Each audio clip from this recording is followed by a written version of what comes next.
İşğaldan azad olunduqdan sonra Şükürbəylidə geniş miqyaslı yenidən qurma işləri sürətlə həyata keçirilir. Kəndin təməl qoyma mərasimi 2023-cü il mayın 4-də Azərbaycan Prezidenti İlham Əliyevin iştirakı ilə keçirilib. Bu il mayın 9-da isə kəndin açılışı olub və dövlət başçısı kənd sakinlərinə mənzillərin açarlarını təqdim edib.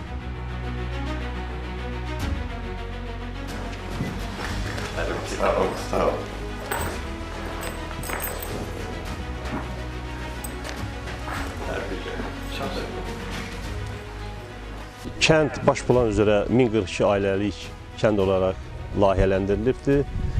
Birinci mərhələdə 635 evin tikintisi baş tutubdur. Kənddə evlərin tikintisi ilə paralel həmçində infrastruktur layihələri baş tutmuşdur. Kommunikasiyalar hamısı tikilibdir, bütün təminatlar ödənilibdir. Ərazidə alternativ enerji mənbəyi kimi günəş enerjisindən də istifadə olunur.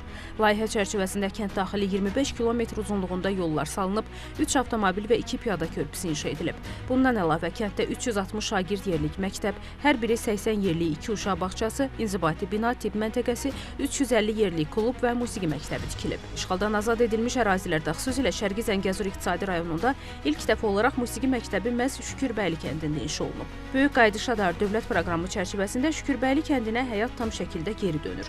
Uzun illər yurt həsrəti ilə yaşayan insanlar bugün doğma ocaqlarında yeni həyat qururlar. Küçələrdə uşaqların sevincli səsləri eşidilir. Sakinlər öz ata-baba torpaqlarında yaşamağın qürurunu yaşayırlar. İndi öz torpaqlarımıza qovuşmuşuq, öz dədə-baba yurdumuza gəlmişik. Mən buradan çıxanda 5 nəfər idik, 2 körpə uşaq. Özümün 28 yaşım vardı. Bugün az qalıb 62 ola. İndi də köçüb gəlmişik, təəssüratımız gözəldir, gözəl evlər tikilib, dövlət sağ olsun bizə gözəl evlər tikiblər, həqiqi mənada hər bir şəraiti var. İndi burada Allah ömür versin, yaşayaq, bir də bizə belə gün, belə qaçqınçılıq qismət eləməsin.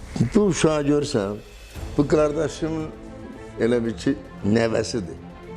Bunun da atası qazidir.